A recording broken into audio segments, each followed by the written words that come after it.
aí, após a Copa do Mundo da África, a mídia com certeza vai começar a focar, mídia que eu digo internacional, vai começar a focar o olho no Brasil, e isso vai despertar o desejo, e isso é uma oportunidade tremenda para a indústria hoteleira. Quer dizer, se a gente souber, vamos imaginar que se a gente souber aproveitar bem isso e dar essa infraestrutura que você está citando aí, a gente vai ter turismo não só na Copa, mas um crescimento muito maior do turismo pós-Copa. Claro, até porque uma boa parte do Brasil é absolutamente desconhecida, inclusive dos brasileiros, mas que dizer dos estrangeiros. Pouco antes de começarmos o programa, nós dizíamos aqui que a cidade de São Paulo, ninguém conhece essa cidade pelo mundo. As pessoas conhecem o Rio de Janeiro, costuma-se dizer que a capital do Brasil é Buenos Aires. Então, na verdade, é uma chance que nós temos de mostrar, afinal de contas, o que é o país, mostrar as várias regiões do país, começando por Manaus, na Amazônia, indo até o Rio Grande do Sul, mostrar essa diversidade de culturas e de músicas, de culinária, tudo isso poderá ser mostrado. Não, e é uma coisa impressionante mesmo, porque essa semana eu estava, por exemplo, assistindo um programa de televisão à noite em casa, e era um programa sobre a África do Sul e mostrando a cidade sede, as atrações turísticas, e você fica interessado ali, olhando, né? O que se diz é que, assim, 2 anos antes, já começarão a chegar levas e levas de turistas para cá, porque o país, de fato, vai entrar na mídia. Se você vir, por exemplo, acho que o Rio de Janeiro mostrou um exemplo interessante. Na época da candidatura do Rio de Janeiro à sede das Olimpíadas de 2016, em Londres, os próprios táxis vários táxis traziam plásticos, né, indicando, eles estavam adesivados com o Rio 2016, fazendo propaganda em Londres de uma candidatura que ainda iria se definir. Então, acho que foi uma estratégia interessante. Eu acho que nós temos que ir nesse caminho, nos anteciparmos, quer dizer, e começarmos a ganhar espaço e nas várias áreas aí relacionadas ao turismo, à cultura, a esportes e infraestrutura. Mas, pelo andar da carruagem, pelo que você falou aí no início do programa, parece-me que o Brasil, que nem você falou, vai realizar uma Copa do Mundo, vai realizar com sucesso, mas não está sabendo aproveitar a oportunidade de um planejamento, da questão do legado. Tudo indica, na sua opinião, que a gente deve fazer as coisas de uma maneira um pouco atropelada, um pouco em cima da hora, como foi, você citou o exemplo do Rio, que a gente também já discutiu aqui no programa. A tendência, você acha que o caminho é por aí? Olha, há quem diga que a oportunidade da Copa já foi perdida, ou seja, que o planejamento que deveria ter sido feito para a Copa, que deveria ter começado lá em 2008 no máximo, que não foi feito, então essa oportunidade de reestruturar o país a partir da Copa, ela já se foi, não vai dar mais tempo de fazer. No máximo o que vai se conseguir fazer é entregar os estádios no prazo exigido pela FIFA, organizar mais ou menos os aeroportos, instalar um ou outro corredor de ônibus para facilitar a chegada dos turistas aos estádios, e vai ficar por aí. Algumas pessoas já dizem isso.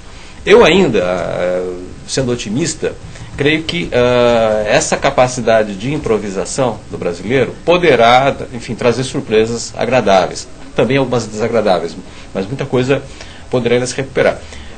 Eu acho que, se nós pegarmos, por exemplo, o prazo, no dia 3 de maio, ou seja, na próxima semana, se encerra o prazo que a FIFA estabeleceu, o último prazo que a FIFA havia estabelecido para que os estádios iniciassem suas obras, agora na semana que vem. Olhando o cenário brasileiro, a gente verifica o seguinte: tem 2 cidades que começaram alguma coisa, que são Cuiabá e Manaus. As outras cidades, à exceção de São Paulo, Curitiba e Porto Alegre, onde os estádios são estádios que estão em reforma já há algum tempo, as outras cidades não começaram as obras e nem começarão na semana que vem. Não haverá tempo para isso, até porque em alguns casos nem as licitações foram iniciadas ainda, então está muito atrasado. Há, inclusive, o ministro andou falando esses dias sobre a possibilidade de cortar 4 cidades, caso essas cidades não consigam cumprir. Aliás, isso é uma pergunta que eu ia fazer para você daqui a pouquinho, né? Porque tá uma polêmica, né? São 12 cidades sede escolhidas. Sim. E o ministro já deu um recado que pode cortar 4. Como é que funciona isso daí? Na verdade é o seguinte... Na verdade, quem decide se corta ou não é a FIFA, né? Esse número de 12 cidades, ele é um número excepcional. Nunca antes na história da Copa se estabeleceu 12 cidades sedes. Então há quem diga que talvez haja uma gordura já, pensou-se numa gordura, considerando-se inclusive essa imponderabilidade do que o Brasil é capaz de fazer. Então, aí uma gordura, e seria possível fazer a cara da política brasileira, né? Vamos agradar, vamos por logo 12 cidades, que aí fica todo mundo contente, e depois na última hora... A decisão foi política, né? E 8 cidades seriam suficientes para fazer a Copa, né? Então, há 4 cidades que correm o risco de cair, né? Embora todas elas estejam se esforçando, há grande mobilização.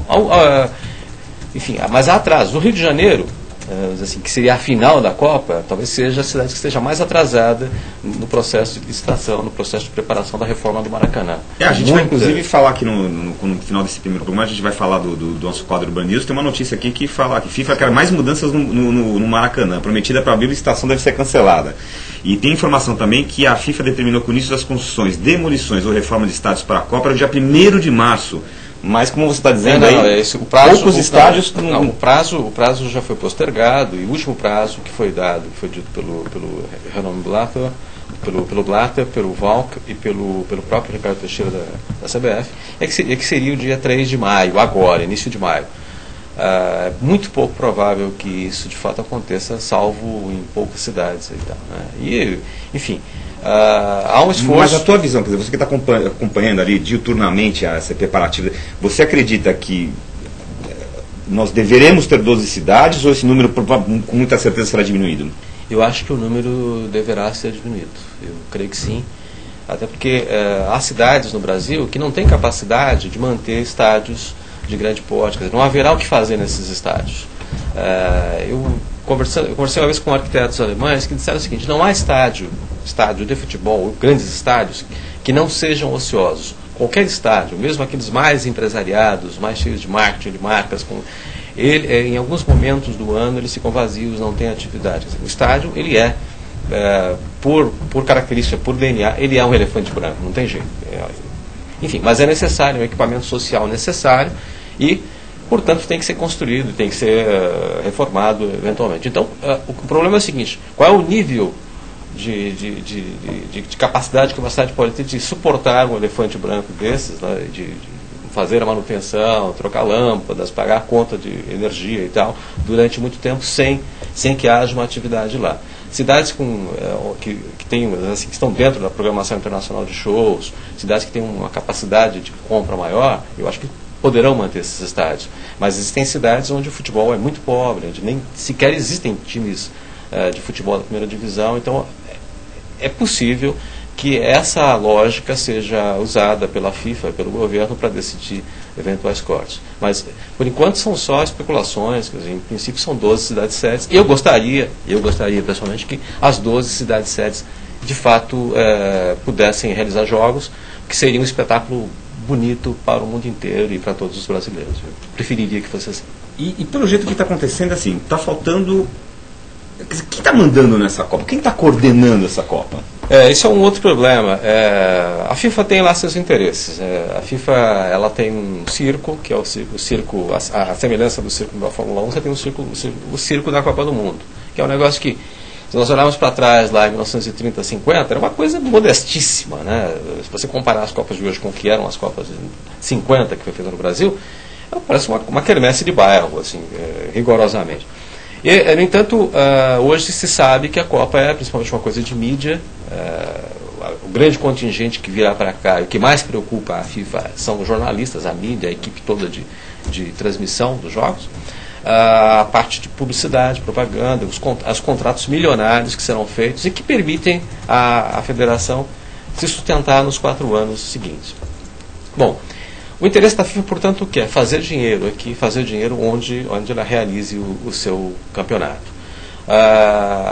Para o país, sempre é interessante receber a Copa, porque isso significa movimentação na área turística, na área de negócios, na infraestrutura, enfim. A Copa traz, ela oxigena a economia do país sede.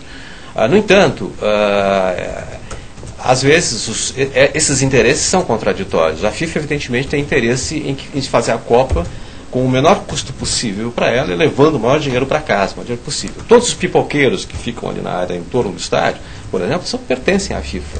Tudo que se vende em volta ali, sanduíche, cachorro-quente e tal, isso tudo é comercializado pela FIFA. Movimenta um centavo sem deixar dinheiro no cofre da FIFA. Na verdade, ninguém pode vender nada ali. E ninguém pode, você sabe que hoje, até o ano 2014, há questionamentos sobre se a FIFA gostaria de vetar o uso desse número, um número que só ela pudesse usar em área de publicidade e coisa e tal. Então ela procura cercar todo esse negócio da maneira mais eficiente possível para fazer com que todo o dinheiro seja canalizado para os seus cofres. Isso às vezes é contraditório com o interesse do país. Enfim, talvez para uma cidade como São Paulo, não seja interessante